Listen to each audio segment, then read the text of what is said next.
In which of the following examples of motion can be considered approximately a point object?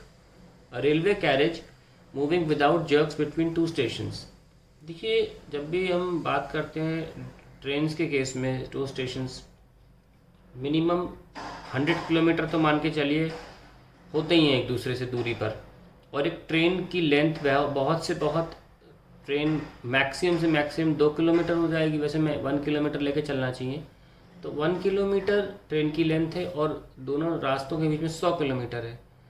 तो you can see that 100 kilometre सामने 1 kilometre point object होगा।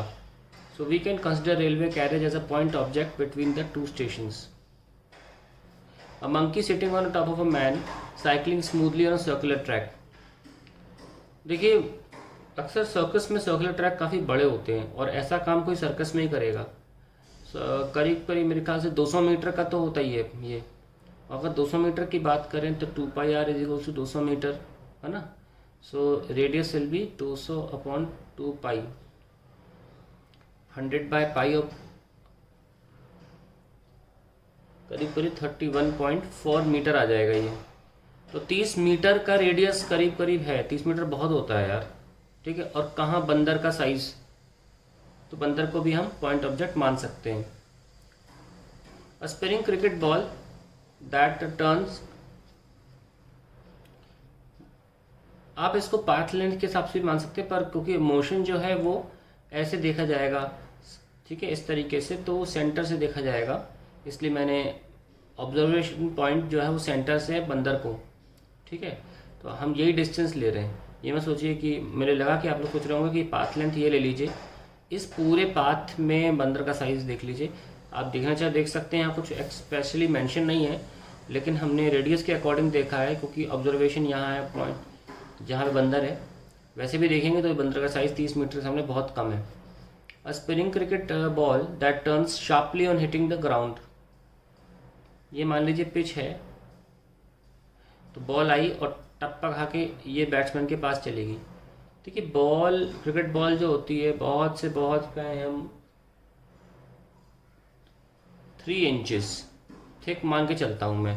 जो proper scale आता है normal 6 inch वाला, उतनी मोटी बॉल तो नहीं होती है। क्रिकेट की बॉल 3 इंच के आधे तक मान के चलते हैं। 3 इंच का मतलब हो गया करीब करीब 1 इंच में 2.5 सेंटीमीटर होते हैं। मैं मान के चलूँ 10 सेंटीमीटर मान के चलें करीब करीब, तो 10 सेंटीमीटर्स की जो बॉल है, और जहाँ तक मुझे पता है कि 22 यार्ड्स की पिच होती है। अगर हम यार्ड को ऑलमोस्ट 1 मीटर मान लें तो टिप्पा खाने के बाद बैट्समैन तक का जो रास्ता है वो करीब करीब 1 मीटर तक का होता है, 1 मीटर से 2 मीटर। जहाँ तक हम ये देख रहे हैं कि दोनों पहले के एग्जाम्पल्स में 1/100 में हम नेग्लिजिबल माना तो पॉइंट ऑब्जेक्ट मान लिया।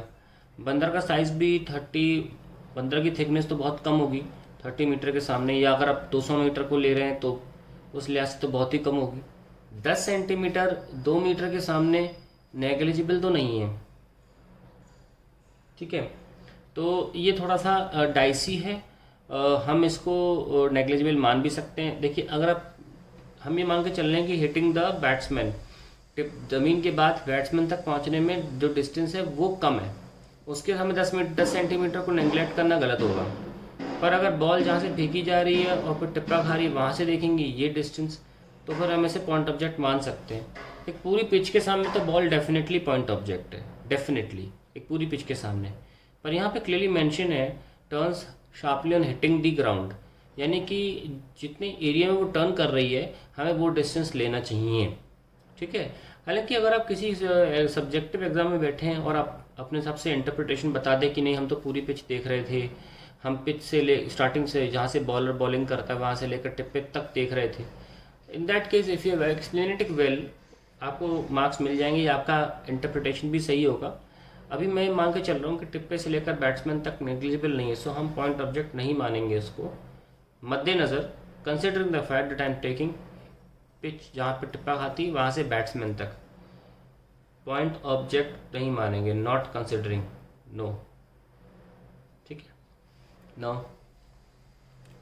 Tumbling beaker that has slipped off the edge of table, देखिए कोई भी टेबल आपकी बहुत से बहुत कमर तक होती है साइज़ उसकी ना, कमर तक मान के चलें तो नॉर्मली एक इंसान की हाइट जो है वो 1.5 मीटर करीब मान के चलते हैं, तो कमर तक आधा होता है वो, तो आधे से थोड़ा कम होता है, तो 60 सेंटीमीटर हम मान सकते हैं। एक नॉर्मल टेबल की हाइट जो होती है 60 सेंटीमीटर मान सकते हैं, क्योंकि कमर तक भी बहुत ज़्यादा ऊंचा हो जाता है टेबल को होना, नॉर्मली कमर से भी नीचे होती हैं टेबल्स।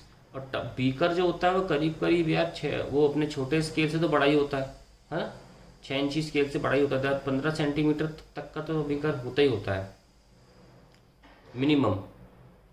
तो ऑब्वियसली 15 सेंटीमीटर 60 सेंटीमीटर के सामने नेग्लिजिबल नहीं है, तो can't take it as a point object, take it as a